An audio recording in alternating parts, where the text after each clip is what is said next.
महाराज जी को ये निवेदन किया कि अगर पूजन महाराज जी आप एक बार चलते, उस गांव की स्थिति देखते, क्योंकि उस गांव के जो कलाकार हैं वो बहुत गरीब हैं, तो आपकी कृपा हो जाएगी तो वो आगे जो है सरवाइव कर पाएंगे। तो महाराज जी ने कहा कि ठीक है। महाराज जी गए, वहां बैठे और उन्होंने मतलब छोटे छोटे बच्चे जो सीखते हैं उनका पूरा बैठ के गाना सुने, और सुनने के बाद जब हम लोग वहां से निकलने लगे तो गाड़ी में महाराज जी ने कहा कि देखो, कला और कलाकार ये भगवान का आशीर्वाद होता है। तो जब ये बात उनके मुंह से मैंने सुना तो मुझे पता चला कि वो कितना कलाकारों की इज्जत करते हैं। और जब लॉकडाउन लगा था उस दौरान भी, जैसे लॉकडाउन खुला तो पूजनी महाराज जी आए मुंबई में, और मुंबई में उन्होंने ये सबको कहा कि आप उत्तर प्रदेश आइए, आप शूटिंग करिए, हम आपको सुरक्षा भी देंगे और हम आपको सहायता भी देंगे। और उन्होंने दिया। तब जाकर के आज आप देखेंगे कि कोई ऐसा जिला नहीं है जहां शूटिंग नहीं चल रही है। आप इलाहाबाद जाइए, आप वहां जाइए, अयोध्या जाइए, आप बनारस जाइए, आप आजमगढ़ जाइए, लखनऊ, जहां जाएंगे आपको शूटिंग मिलेगी।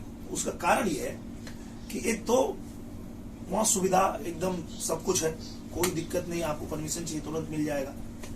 आपको फिल्म बनाने के बाद 50% सब्सिडी भी मिलती है। तो ये सब जो है वो पूजनीय महाराज जी के सराहनीय कदम है। और अब जो फिल्म सिटी बनने जा रही है उत्तर प्रदेश में, वो उस दिन मीटिंग में भी महाराज जी ने कहा कि आने वाले 50-100 साल के बाद भी जो टेक्नोलॉजी आने वाली है और जो हम कहीं पीछे ना रह जाएं, तो उसका भी ध्यान रखते हुए हम ये फिल्म सिटी का निर्माण कर रहे हैं कि अत्याधुनिक स्टूडियोज बने और वहां पे जो भी दुनिया की नई नई तकनीकी है उसको हम प्रयोग में ला सकें। तो ये पूरे भारत के लिए गर्व का विषय है ये जो बनने जा रहा है।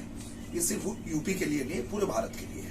जी दिनेश भाई, गवर्नमेंट और क्या कर रही है और क्या प्लान्स है गवर्नमेंट के फिल्मों को बढ़ावा देने के लिए, भोजपुरी को बढ़ावा देने के लिए सरकार और क्या करने की इरादे रखती है, क्योंकि आप गवर्नमेंट में हैं?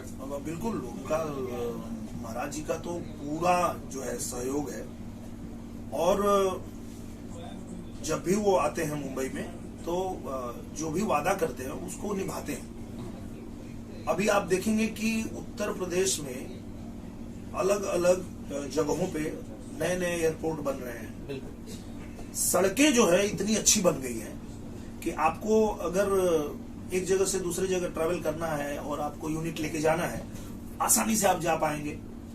लोकेशन अच्छे हैं, सुविधाएं अच्छी है, सुरक्षित है, वहां पे अपराध जीरो है। तो ये सारी चीजें हैं जो एक फिल्म के निर्माण के लिए चाहिए भी होता है कि आप कलाकारों को, यूनिट को, या जो लोग भी आए हैं उनको सुरक्षा भी मिले और काम भी हो। तो वो सारा कुछ हो रहा है, और सहयोग तो दे ही रहे थे, इसमें फिल्मों में तो दे ही रहे थे।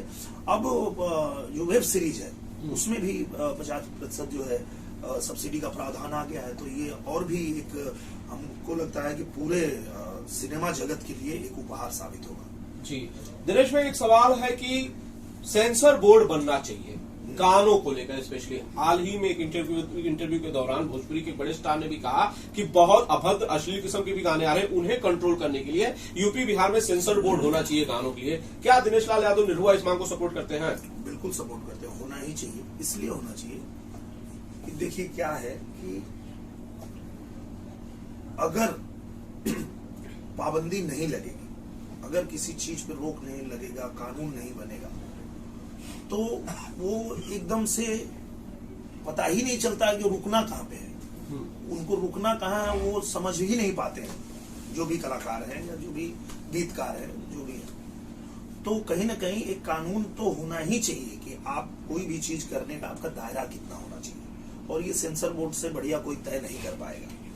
जब हम सिनेमा बनाते हैं तो हमारे सिनेमा में अगर हमने एक गाली भी दे दिया है तो सेंसर बोर्ड उसको काट देता है। कुछ भी हम अभद्र नहीं कर सकते, ये सेंसर बोर्ड ध्यान रखता है।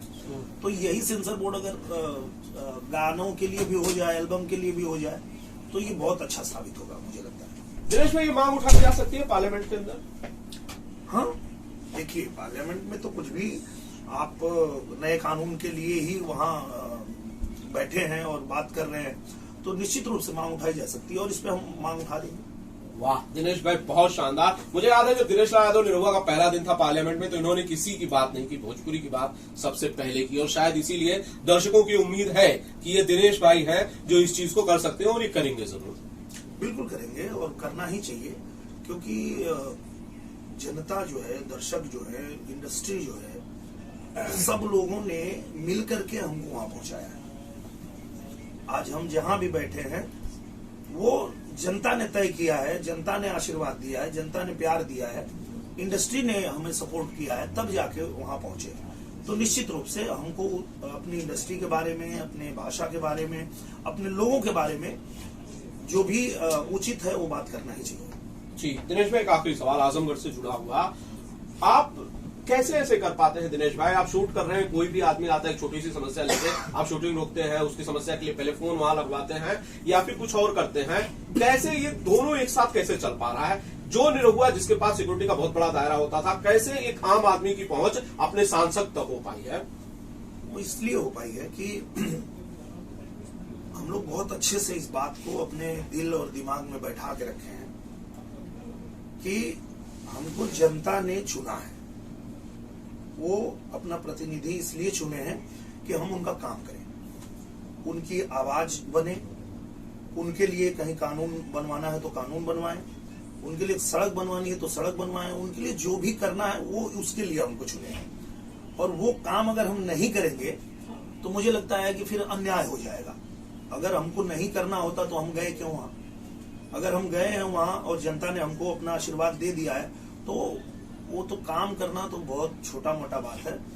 मैं तो ये मानता हूं कि उस जनता का मैं पैर धो के पीऊंगा तो भी उनका कर्जा नहीं उतरेगा, जो कर्जा उन्होंने मुझ पे लाद दिया है। बहुत बड़ी बात है, बहुत बड़ी बात की, मेरे शब्द हो इसके आगे, मेरे पास शब्द नहीं है। दिनेश भाई, कई लोग ये कहते हैं कि असल में ये दिनेश भाई जो कुछ भी कर रहे हैं, दिनेश लाल यादव निरहुआ जो कुछ भी करता है, ये असल में 2024 की तैयारी की कड़ी है। मुझे लगता है कि 2024 की नहीं है, ये जो 22 में जनता ने आशीर्वाद दिया है मुझे, मैं उसके लिए कर रहा हूं कि मुझे जनता ने वहां चुना, इतना मुझे सम्मान दिया, मैं उसके लिए कर रहा हूं। फिर 24 में मुझे चुनेगी तो फिर मैं ही करूंगा, किसी और को चुनेगी तो वो करेंगे। ये जिसको भी चुना जाता है ना, उसका वो दायित्व है, वो कर्तव्य है, और वो अपने कर्तव्य को निभा रहा हूं। बहुत बढ़िया। दिनेश भाई, एक आखिरी सवाल जाने से पहले आपसे करना चाहता हूँ, एक आपकी फिल्म आ रही है सबका बाप अंगूठा छाप, रिलीज पर है मकर संक्रांति के मौके पर। दिनेश लाल यादव निरहुआ उस फिल्म को लेकर ऑडियंस को कुछ कहना चाहते हैं? हाँ, मैं यही कहना चाहता हूँ कि बहुत अच्छी फिल्म बनी है, और कहीं न कहीं हम सब लोग उससे इसलिए भी रिलेट कर पाएंगे कि हम लोग बचपन से ही कुछ न जोड़ते तोड़ते रहते हैं, कुछ कारीगरी जुगाड़ लगाते रहते हैं, हमने भी किया है अपने जीवन में, और सब लोग करते रहते हैं। तो इसी तरह के एक जुगाड़ू लड़के की कहानी है, जो कहानी के साथ साथ उनको मनोरंजन तो होगा, उनको मजा तो आएगा देखने में। फाइनली जो उसमें संदेश दिया है हमारे डायरेक्टर सर ने, पराग पाटिल जी ने, वो एकदम दिल को छू लेगा हर किसी के। तो मैं ये निवेदन करता हूं कि आप लोग एक बार जरूर देखिए सबका बाप अंगूठा छाप, और आप दिल से कहेंगे कि बहुत अच्छी फिल्म बनी है। बहुत बहुत शुक्रिया।